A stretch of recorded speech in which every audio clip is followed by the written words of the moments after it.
Now, what with it being the Giro d'Italia, I was having a chat to Si in the office about how tough the riders were back in the 1920s, how they battled over mountains with just 2 gears on their bikes, one on either side of a flip-flop hub.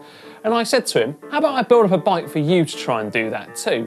And he obviously wasn't listening because he somehow agreed to this, well, weird idea of mine. Either way, today we're going to run through the components of what I've chosen for him to do that exact feat.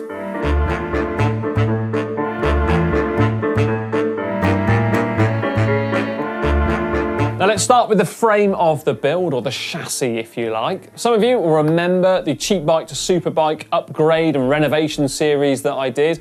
Well, you'll be pleased to know that for this, I headed over to eBay too. So here it is, the Ellswick Whirlwind. Yeah, I know what you're thinking, it's not a 1920s original, but to be honest, I set myself a do it as cheap as you can style budget, so obviously an original bike from the 1920s certainly wasn't going to fit within that. But this bike, it's not an all-out race machine. I do estimate it comes from the 1970s, hence the interesting paint job, to say the least. But it does have some slack angles on it, as you can see. So it is slightly resembling that 1920s bike that I'm trying to go for here. Importantly, this frame is actually built from Reynolds 531. And from memory, more Tour de France's have been won using the Reynolds 531 tube set than anything else. So it's certainly reliable. And well, it looks the part, doesn't it too? Why this bike then? Well, it was fairly local, and also it's going to be easy to work on because I'm going to be stripping it of virtually all of the parts from it. The only thing that's going to be remaining, frame and forks, the headset, the bottom bracket and chain set, brake calipers and brake levers. At least I hope.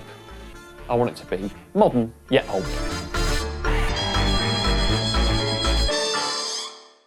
So, first up, handlebars and stem. These had to go. I don't really trust something quite as old as this, and I wanted it to, well, be a bit of a showpiece, really. So I contacted the folks at Velo Orange over there in the United States, and they kindly sent me a handlebar and stem. So these Grand Cru randonneur style handlebars, first of all. Just look at them. There's a little rise up there either side of the actual central part of the handlebar. And then we've got 30mm of flare on the drops. So all those people out there who believe that, well, gravel handlebars are a new innovation and all that, they're not. These have been around for many, many years. These are just a modern day replica of them, and I think they look great. We've got kind of a satin finish here on the bits that are going to be covered up, then on the important bits that are going to be revealed, nice engraving and a polished finish. Then of course, we've got the stem to match up perfectly too. I absolutely love that. That is a really nice bit of kit. And safety first, got a little bell on there too, so Si can alert anyone who's getting in his way to, well, just move over whilst he smashes up those climbs. And lastly, well, we need to wrap up those bars, don't we? And well, there's nothing better than period correct handlebar tape. So I'm not going to give Si the pleasure of cork handlebar tape or anything like that. Instead, I'm going to give him, well, something quite as nasty and horrible as this. And it's the cotton handlebar tape.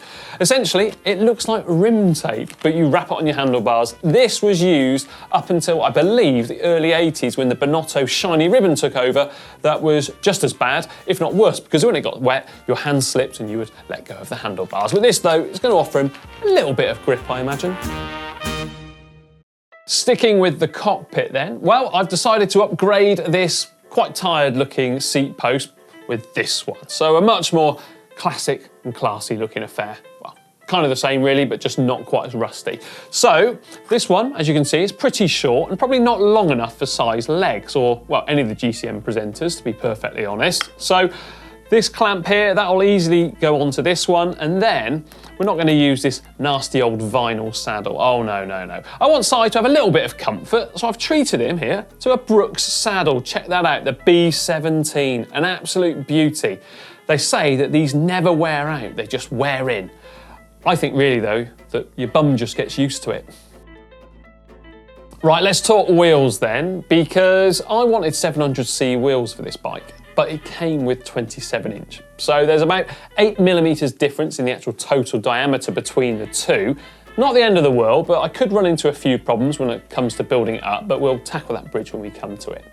But still, why did I want 700C wheels? Well, the reason being tyre choice. Tyre choice, well, you've got way more options with a 700C wheel, and ultimately, tyres can really transform the feel of a bike, so that's why I went for it. So, alloy wheels, 700C with a flip-flop dual-sided hub, meaning that, well, you've actually got two different gear choices, just like riders had back 100 years ago. In fact, some riders, even back then, had a very simple derailleur at the back of the bike and had a freewheel mechanism with two sprockets built onto it. Sadly, I couldn't find one of those, and I didn't really want to risk one either because the chance of it still working would be quite slim. So, what's Si going to have to do? Well, he's just going to have to unbolt the wheel and swap it around if he wants to have an easier gear. Probably not going to do that very often because it'd be quite tiresome, I imagine. So the sprocket size that I'm going to be putting onto this dual-sided flip-flop hub is going to be a 16 tooth on one side and an 18 tooth on the other. And then it's going to be paired up with this 48 tooth chainring. Now apparently, Maurice Garin, the first winner of the Tour de France back in, 1903, he used a gear that was just 2 inches smaller than 48-18. So I reckon with this bike, when it's had its modern day upgrades, if you like, it's going to be a little bit lighter, so it shouldn't be a problem for someone like Si to be able to ride along. And besides, if he wants to just push on a little bit, if he's feeling nice and fresh, he can just take out the wheel, flip it around, put it in the 16 tooth sprocket and have an even bigger gear to be able to play with. Now I gently touched on it earlier, and these tyres, they're not really going to be up to the job. They look very cheap and nasty. Instead, I've opted for some of these Challenge Strada Bianca gum wall tyres. How great do these look? Now they come in 30mm in width, which is just a touch narrower than these 1.25 inch ones, but I reckon this is really going to transform the feel of the bike. They smell great too. What do you reckon? Take my word for it, they do. Like I mentioned at the start, virtually everything's going to be going from this bike, including this very tired, saggy, old-looking chain. And it's going to be replaced with this, the pièce de la résistance, if you like. A pink chain, 1/8 of an inch, absolutely great. I had to get one long enough to be able to accommodate the 48 tooth chainring there, as well as an 18 tooth sprocket at the back. But by the time that's fitted, it's almost going to match. I do like a pink chain, or a white one, or a gold one. Now this crankset is one of the old cotter pin style ones. Some of you out there will know about them. If you don't, essentially the chain set attaches onto the bottom bracket axle, and then you use these wedge-shaped like bolts that then have a nut on the top which you tighten, and it kind of wedges itself into place. Now they wear away and then they become dangerous because everything starts to become very loose on the bike, and quite frankly, I'm glad to see the back of cotter pin chain sets because they were a pain in the backside. Another thing though that was a pain in the backside was toe clip pedals. Now, I remember numb toes of using toe clip pedals when I did up the straps nice and tight. But yeah, Si can live with those memories of numb toes from now on. But like I said, the bike has to be period correct. And toe clips were actually used from about 1907 up until the early 90s. And well, some riders still use them to this day. And of course, this then put me into another troublesome area, trying to find some toe clip cleats to fit on the bottom of a modern day sole, because as much as I tried and tried to get Si to wear some retro shoes, he wasn't keen on the thought of it. So I had a look on the depths of the internet and I managed actually to find these ones here, a pair of DHB shoes for Si to use instead. A real traditional classic looking shoe. I didn't have to actually look quite that hard for these, but they're going to be up to the job and they're going to look the part, aren't they? Let's face it. But those toe clip cleats then to fit onto that 3-hole sole, I contacted a company called Yellow Jersey Cycles in Arlington in the USA, and Andrew, who works there, was really kind and sent me over a pair of these cleats. I tried to buy them locally, just nobody had them whatsoever. So a big thanks actually to Andrew for those. Just check them out. So they're going to slot into the pedal body and well, give Si that power that he's going to be craving on this beauty. And finally, we need to talk braking, don't we? And do you know what? I'm not going to change the brake levers nor the calipers unless I really have to, because I want Si to have that authentic feeling of, well, truly terrible brakes. I just hope there's not too many downhills on his ride because I don't want to be using them. Only joking aside, I'm sure they'll be absolutely fine. So I have bought some new outer cable and inner cable. So I've got Jaguar ones in white. They're going to stand out beautifully.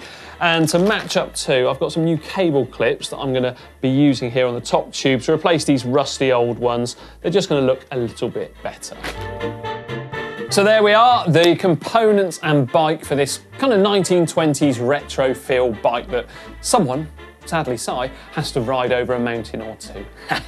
Rather him than me. Right, let me know what you think of it down there in the comment section below, because next week we're going to be building this one up and I'm so excited about it, as you can probably tell.